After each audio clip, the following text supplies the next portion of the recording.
আসসালামু আলাইকুম রহমতুল্লাহ তাআলা বরকাতুহু। বন্ধুরা আমার, বড়দেরকে আমরা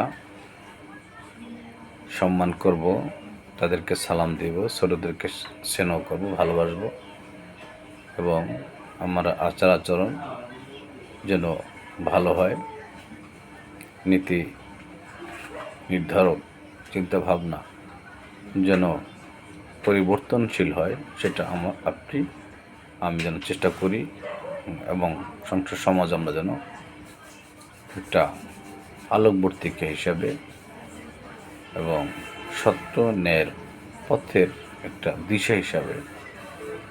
দিশারি হিসাবে আপনাকে আমাকে পরিচালিত হতে হবে, আপনাকে আমাকে পরিচালনা করতে হবে এবং সেই পথে আপনাকে আমাকে হাঁটতে হবে।